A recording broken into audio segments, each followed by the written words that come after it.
મહેસાણામાં જીરુ વરિયાળીના ભૂસામાં લાગી ગઈ આગ. ઊંઝા ફાયર ફાઇટર વિભાગે પહોંચી આગ પર કાબુ મેળવી લીધો છે. મામલતદાર કચેરી પાછળ ફેક્ટરીમાં લાગી હતી આગ માધવ એસ્ટેટમાં આવેલી ફેક્ટરીમાં બળી હોવાની જાણકારી છે કે જ્યાં ભૂસું બળીને ખાખ થઈ ગયું છે. 150 બોરી ભૂસું હતું કે જે બળીને ખાખ થઈ ગયું છે. 3 લાખનું નુકસાન થયું છે.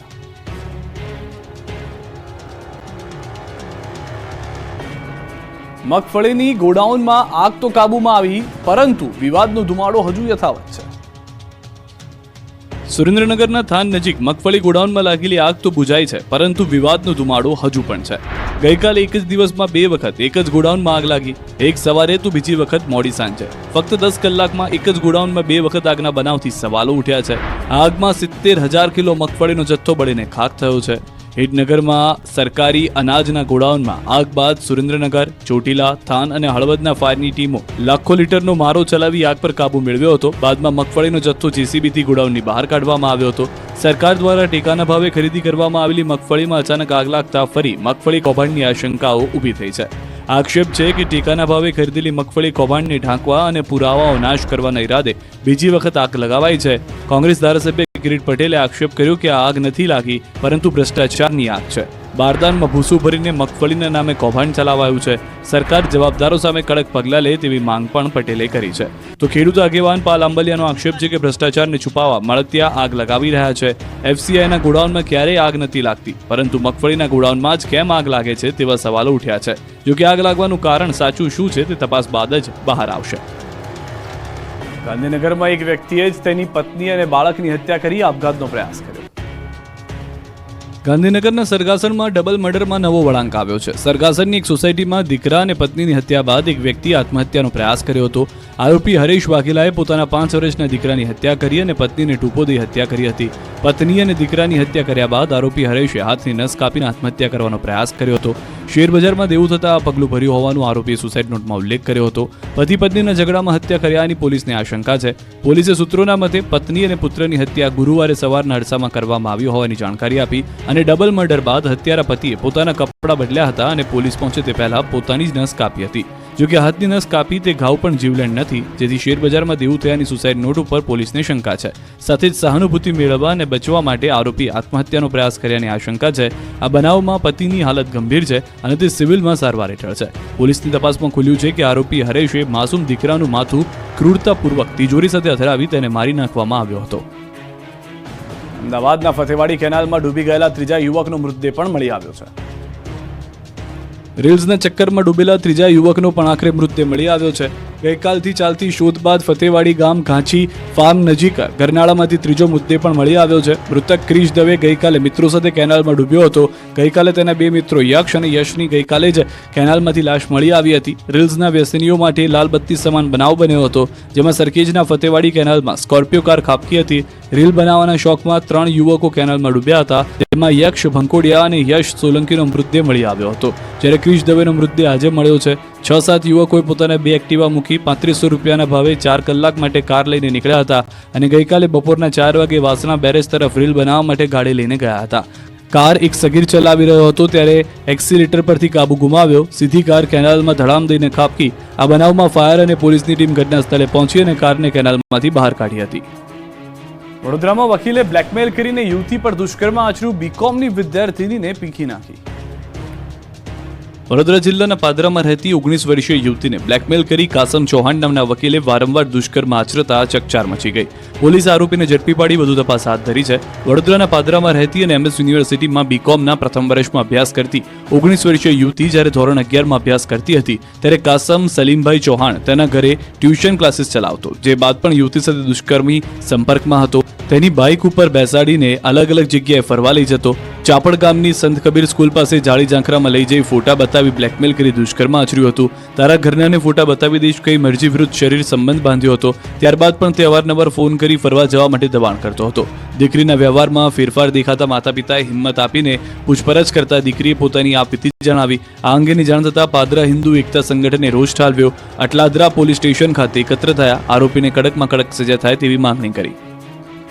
ગુજરાતમાં હવે ગરમી અસલ મૂડમાં દેખાશે. 5 દિવસમાં જ ગરમીનો પારો 5 ડિગ્રી ઉચકાઈ શકે છે. હવે ગુજરાતમાં ગરમી તેનો આકરો અનુભવ કરાવશે. હવામાન વિભાગે ગરમી અંગે મોટી આગાહી કરી છે. આવતા 5 દિવસ સુધી ગુજરાતમાં ગરમીનું પ્રમાણ વધતું જશે, એટલે કે હવે કાળઝાળ ગરમી માટે તૈયાર રહેવું પડશે. હવામાન વિભાગના મતે ગુજરાતમાં તાપમાન 3 થી 5 ડિગ્રી વધશે, એટલે કે રાજ્યમાં ગરમીનો પારો 5 ડિગ્રી સુધી ઉંચકાઈ શકે છે. તેમાં પણ દરિયાકાંઠાના ભાગોમાં ગરમ અને ભેજવાળા પવન ફૂંકાશે. હવામાન વિભાગના મતે 9 થી 11 માર્ચ સુધી ગુજરાતના કાંઠાના ભાગોમાં ભેજવાળા અને ગરમ પવન ફૂંકાશે, એટલે કે કાંઠાના ભાગોમાં અકળામણનો અનુભવ થશે. 5 दिनों के लिए मैक्सिमम टेम्परेचर में 3 से 5 डिग्री की बढ़ोतरी का पूर्वानुमान है और मिनिमम टेम्परेचर में भी 3 से 5 डिग्री का बढ़ोतरी का पूर्वानुमान है.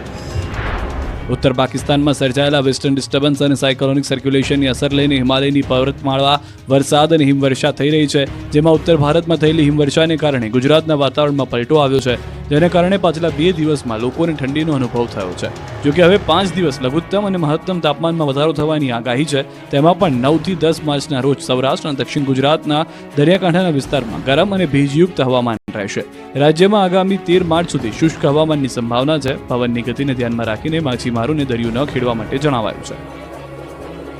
મોરબી પાલિકામાંથી મનપા બની છે, પરંતુ વિકાસના નામે મીંડું છે. મોરબી નગરપાલિકામાંથી મહાનગરપાલિકા બની છે અને વિકાસની વાતો કરવામાં આવી રહી છે. પ્રજા માટે નવા રસ્તાઓ મંજૂર થયા અને બન્યા પણ ખરા, પરંતુ આ રસ્તાઓ જાણે ભ્રષ્ટાચાર કરવા માટે જ બન્યા હોય તેમ કોન્ટ્રાક્ટ કે એજન્સી દ્વારા વેટ ઉતારવામાં આવી રહી છે. 6 મહિનામાં નવા બનેલા રસ્તાઓ તૂટી ગયા છે, રસ્તાઓ બન્યા પણ છે અને 2 વખત રિપેર પણ થઈ ચૂક્યા છે. રોડ રસ્તાઓ બનાવવા માટે કરોડોનો ખર્ચ કરવામાં આવે છે.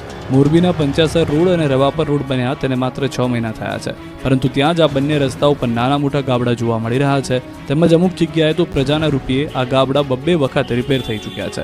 સ્થાનિકોનું કહેવું છે કે રોડ જોતા બેદરકારી જોવા મળી રહી છે અને ભ્રષ્ટાચાર થયાનું દેખાઈ રહ્યું છે, જે માટે આવા કોન્ટ્રાક્ટ અને એજન્સીઓ પર દાખલારૂપ કાર્યવાહી થાય તેવી માંગ ઉઠી છે.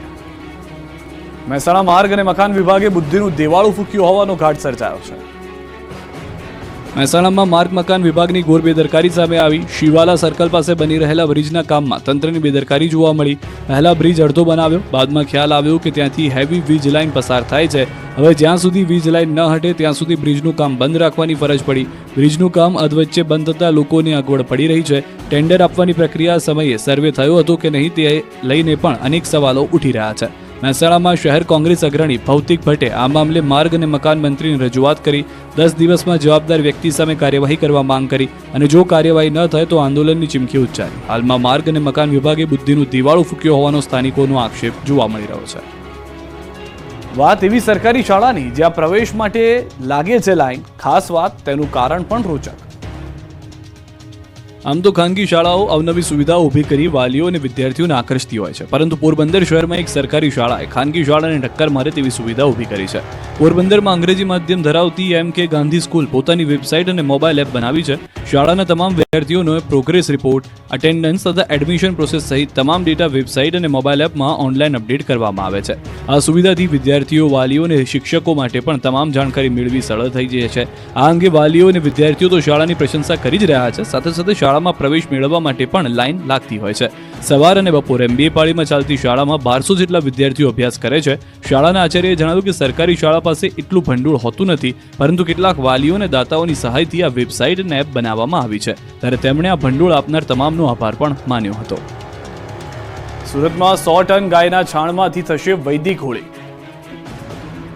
હોળીને હવે ગણતરીના દિવસો જ બાકી રહ્યા છે, જેની તડામાર તૈયારીઓ શરૂ થઈ ગઈ છે. ઠેર ઠેર હજારો લાખો ટન લાકડાનું દહન કરવામાં આવે છે, પણ લાકડાની બદલે આ વખતે સુરતમાં ગાયના છાણામાંથી વૈદિક હોળી થશે. ગાયના છાણામાંથી હોળી માટે ગૌમય કાસ્ટ બાયોસ્ટિકનું ઉત્પાદન કરવામાં આવી રહ્યું છે. પીપોદરા ખાતે આવેલી ગૌક્રાંતિ સેવા ટ્રસ્ટ દ્વારા ગૌમય કાસ્ટમાંથી બાયોસ્ટિક બનાવી પર્યાવરણને બચાવવા સંદેશ સાથે વૈદિક રીતે હોલિકા દહન કરવામાં આવી છે. સંસ્થા દ્વારા 100 ટન જેટલી સ્ટીકો બનાવવામાં આવી છે.